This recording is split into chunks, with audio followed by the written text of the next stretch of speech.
I'm sure a lot of you would understand that, sometimes with work, we don't have the opportunity to watch what we want to watch, and we have to catch up on it through YouTube and other sources like Hulu Plus and things like that. So for me, not to watch Monday Night Raw for the past few weeks, so try to watch it off and on.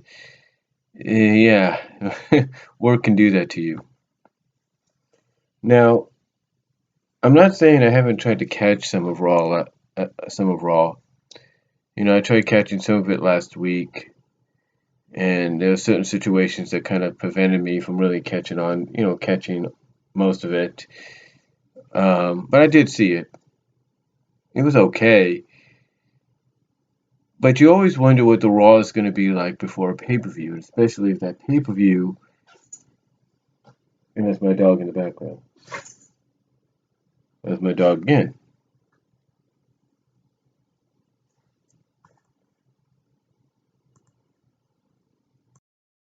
Yeah, she just has sniffles, and she has allergies basically. She's just getting over an injury she has. We have to give her medication to help her out, but she's okay. God's healing her. God's healing her. A lot of prayer helps out in that area. But like I was saying, certain situations kind of don't always fall in your favor, if you know what I mean. They don't always fall in your favor.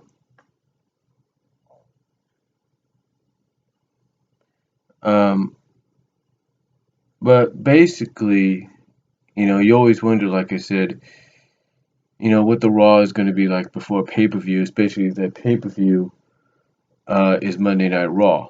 I mean, not Monday Night Raw, but WrestleMania. You wonder if it's going to be good, it's going to be bad. Is it going to finally get you hyped to watch the show, or interested in at least watching it, or is it going to make you want to not watch it at all and just read spoilers or just wait to watch the replay on the WWE Network? Well, the way I look at it is like this. Um, the way I look at it is like this. Tonight's Raw is probably what Raw should have been like, and even SmackDown should have been like for the past few weeks. It should have been something that grabs your attention and gets you interested, invested into what WrestleMania is going to be. And I will give Monday Night Raw credit here because that's exactly what this last Raw. Excuse me. That's exactly what this last Raw before Mania did. It got me invested. It got me interested.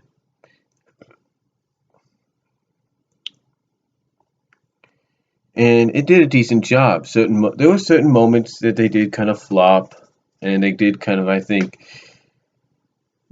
pick the wrong time for certain people to show up or bring certain people in and stuff like that. So, and honestly, if they're gonna book a WrestleMania, I mean not WrestleMania, but they're gonna book a Monday Night Raw.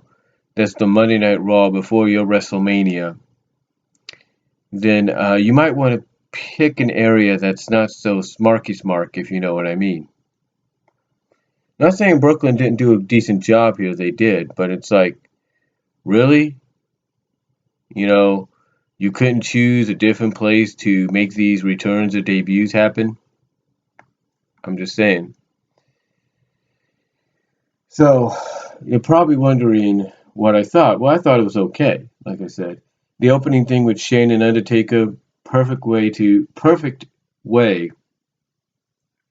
get the crowd hyped and behind this match, and it definitely shows that even though this was the opening segment for Monday Night Raw, it definitely highlights why this should close out WrestleMania and not the WWE World Heavyweight Championship. Because with all due respect to both Roman Reigns and Triple H, and all due respect to people that might defend this, you got to look at all the WrestleManias of the past. In the past, what is it? Past six, no, past 4, 5, 6 years. You got to 8 years, if you will. You got to look at these. You got to look at these and say to yourself, you know, you got to look at these and say to yourself, you know, why was the crowd so against certain people? Why was the crowd against certain athletes? And the reasoning is real simple. The reasoning is real simple. It's because of the fact that they're a smart mark crowd. Majority of WrestleManias over the past several years have been basically occupied by smart marks. I hate to say that. I mean, true, you got your variety of fans there, but a majority of that fan base, that audience, is the smart marks. So, to me, this opening segment on Raw definitely showcases, in my opinion, that you have to close out Mania with Shane and Taker. Even if you're teasing that it could be Taker's last match at WrestleMania, if not last match period, and that's going to usher in a new era, a new change, this is where you got to do it. This is where you close out WrestleMania. That's how you do it. So overall, that segment was terrific. Great way to pump up the crowd. And the diving elbow from Shane McMahon, never thought we'd see that again, and yet there it was. He's still, and as the crowd said, he still got it. He really does. Then you get to the first match of the night, and it's Zack Ryder and Chris Jericho. Now, Chris Jericho, in a pre-show backstage segment, basically keeps indicating he's not going to let AJ face him. He's not going to give AJ that privilege. And AJ's not going to get his WrestleMania moment, and neither is Zack Ryder. Because Zack Ryder's in the ladder match for the Intercontinental Championship. So, of course, this leads to Jericho and Ryder having the match. But, of course, this leads to AJ Styles coming out because AJ heard this. AJ logically is asking the question of, why don't you want to face me at WrestleMania? You seriously want to sit out WrestleMania, the biggest WrestleMania of all time? You seriously want to do that? So basically, Styles, and I had a feeling, I think a lot of us had this feeling, Styles does get his match with Jericho after distracting him with the Y2 Jackass chant that the entire Brooklyn crowd got into, unlike last week's, according to Deluxe Man. And that was enough for Ryder to get the win, and finally enough for Chris Jericho to really just lose his you-know-what, start, grabbing a steel chair and start banging, start banging the ring pole, sort of similar, almost moment for moment of what that one scene of that one scene that he did, of that one scene, or that one scene, that one scene he made in WCW. So basically, he says, "Okay, fine. You want my match? You want to do this? You got it." So basically, basically, it's AJ's gonna face Jericho at WrestleMania. Is that going to be the opener? Is that going to be the second match, third match? I don't know. We'll have to see. But it sounds like to me that AJ is going to be playing the role of Fandango here. And what I mean by Fandango is Johnny Curtis, when he was in NXT, he wrestled. He never wrestled on the main roster, and yet when he wrestled on the main roster in his first match at WrestleMania, first match on the main roster period, he beat Chris Jericho. So I'm thinking that's what we're getting here. We're getting almost a similarity. The only difference is AJ's wrestled already on the main roster. So now we're getting a different scenario to where he's going to wrestle, he's making his WrestleMania debut against Chris Jericho. Very similar in some way. Now, we did have Kalisto take on Connor of the Ascension and beat him, and basically humiliate. I mean, basically, Kalisto, who's basically the new Rey Mysterio for them, basically took out both the Ascension after once he beat Connor, and then he took out with a spinning tornado DDT on Victor. And then Ryback comes out and basically does his "Feed Me More" chant, gets in the ring, gets in his face, kind of continues this little rivalry of size does matter, does his "Feed Me More" chant, and then leaves. Now, here's what's interesting, though. They talk about the fact that we have 3 matches on the kickoff show, right? Which an hour of it's going to be on the WWE Network. I mean, on the USA. An hour of it's going to be on USA, I believe. So you got a couple matches, 3 matches that we knew of. Andre the Giant Memorial Battle Royal, the 10 Diva Tag, Dudleys and Usos. But then here's what's funny. As they were talking about this one, I don't know if maybe it was a graphics error or something, but they showed the WrestleMania kickoff logo right next to as they were showing the graphic for the Kalisto Ryback US title match. So you're telling me we're going to have 4 matches on the kickoff show, 2 shown on USA, and all 4 shown on the WWE Network. Are you telling me that the US title match is going to be on the kickoff show? I guess makes sense. But we'll have to wait and see. It might be on the main card, but we'll have to wait and see. Again, I don't know if that was a graphics error or what. So anyway, we also get Becky and Charlotte have a good match. They have a decent match here. Sasha's at ringside. And Becky and Sasha are over with the crowd. The crowd loves them. And they despise Charlotte. Charlotte is doing exactly what she needs to do as a heel.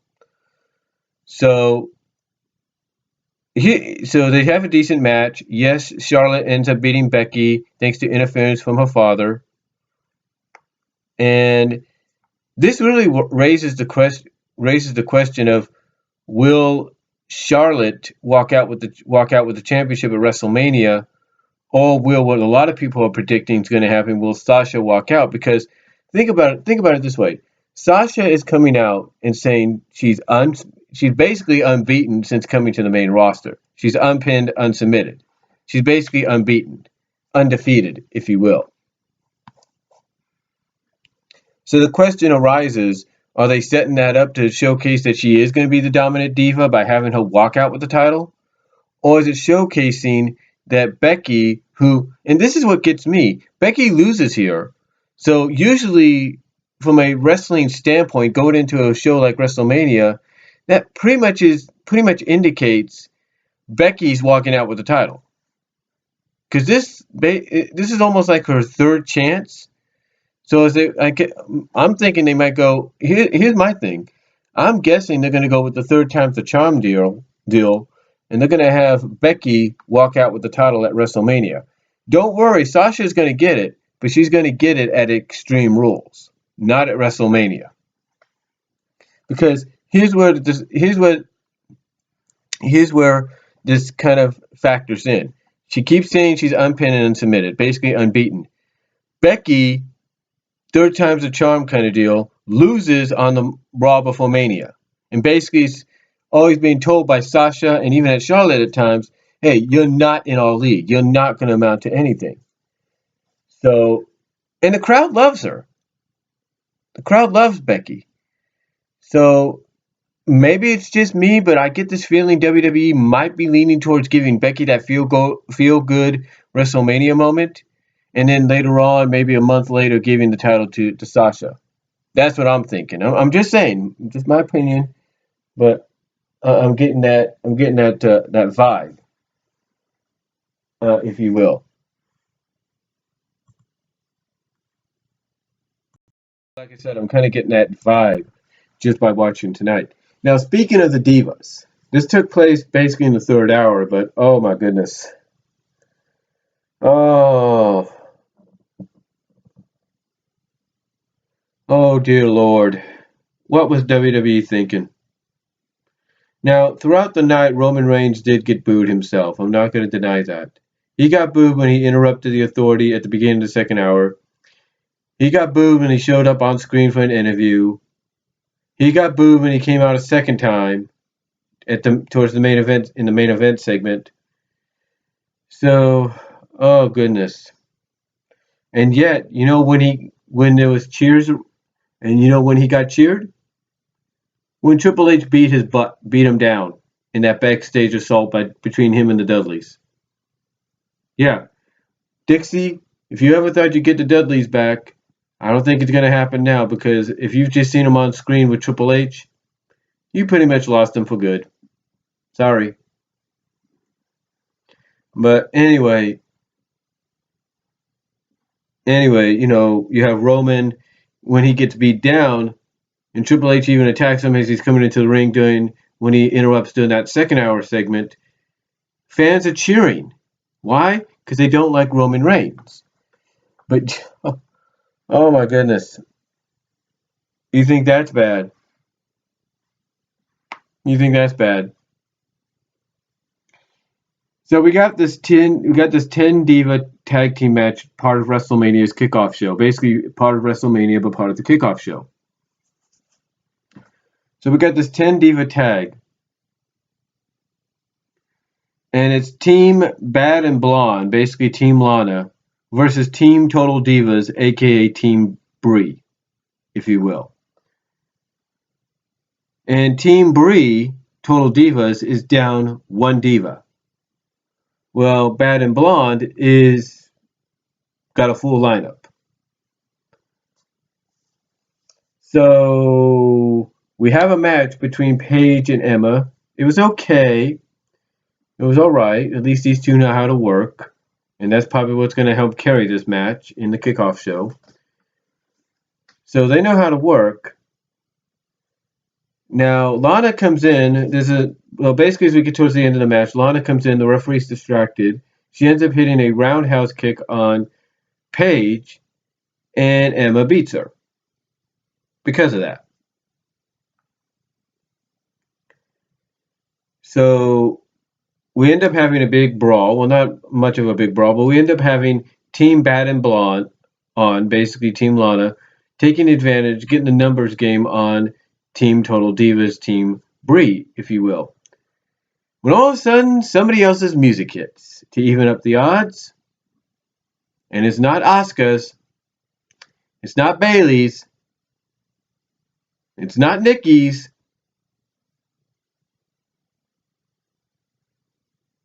It's not even freaking JoJo's or Cameron's.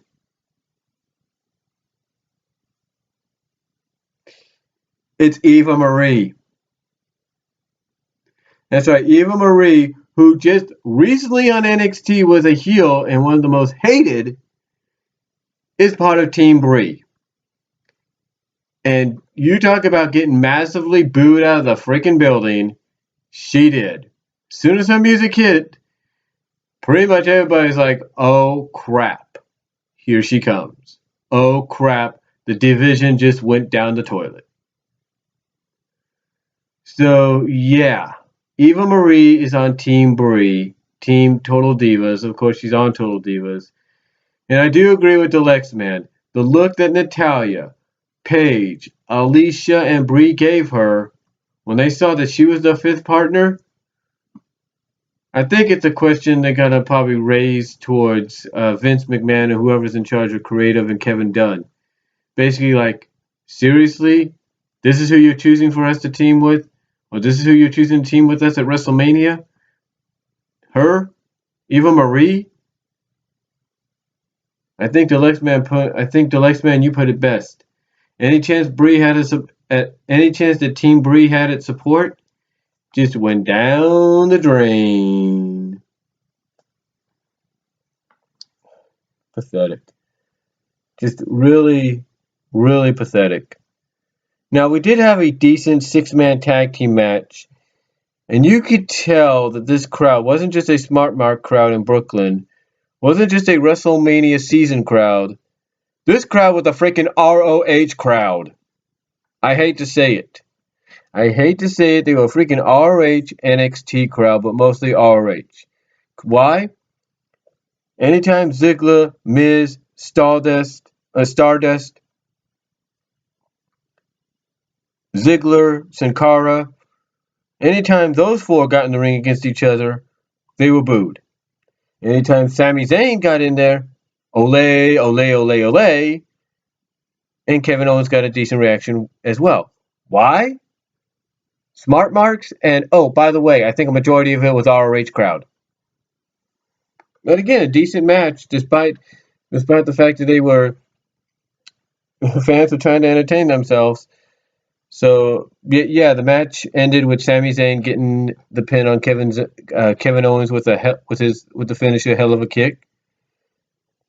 Decent match main event, if you will. So that was pretty good.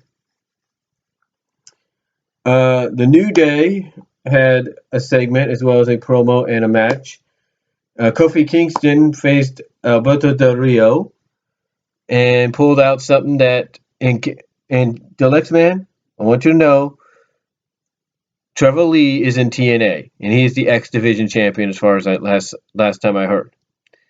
So Kofi Kingston pulls out a move out of the Trevor Lee playbook. He does what's basically known in the 2K game as the Mushroom Stomp. Yeah, the 2K16 game calls it the Mushroom Stomp. Go figure. But anyway, Kofi ends up winning with a small package. Well, not a small package, but with a roll-up, small package, whatever you want to call it. And as they're celebrating, who makes his return to WWE even for 1 week only? The coach, Jonathan Coachman, who actually got a pretty decent response. So, yeah.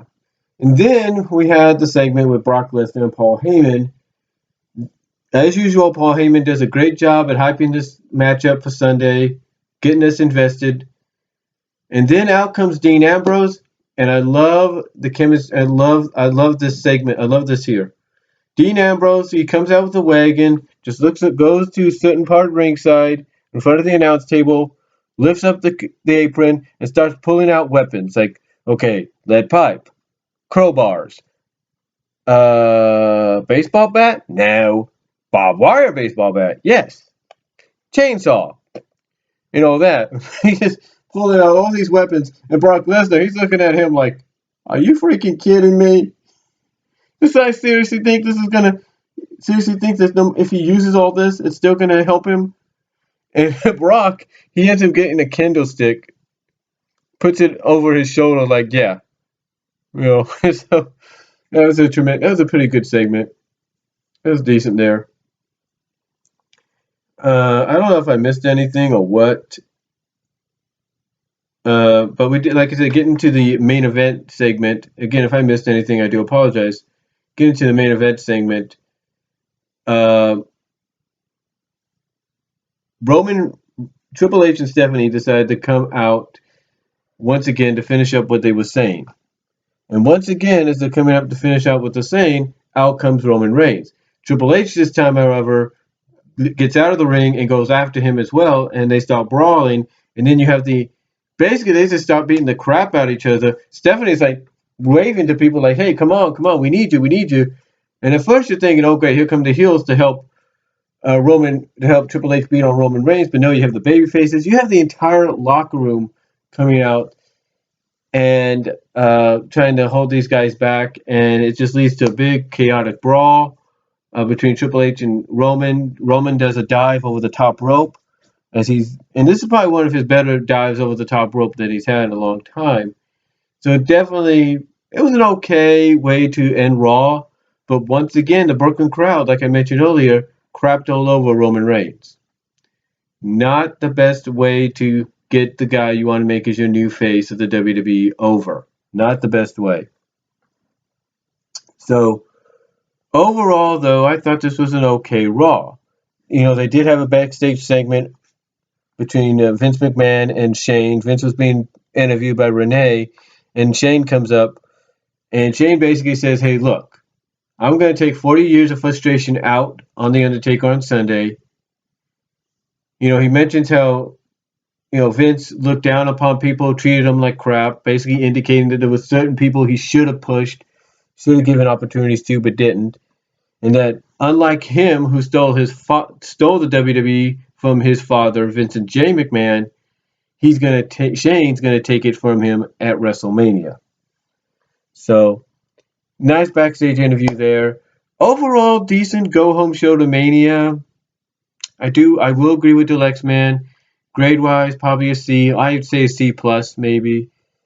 I mean, there was, like I said, certain moments during the show that I think they could have saved at least till Mania, at least, or at least till SmackDown. That way you can edit out the boos if you wanted to do that. So overall, not too bad, and that's all I have to say on my review for the Go Home show, the Go Home Raw. Basically, that's all I have to say for my Go Home review of Monday Night, the WrestleMania Go Home show for Raw, Raw's WrestleMania Go Home show. So let me know what you guys think down below. Comment if you like, and I am out.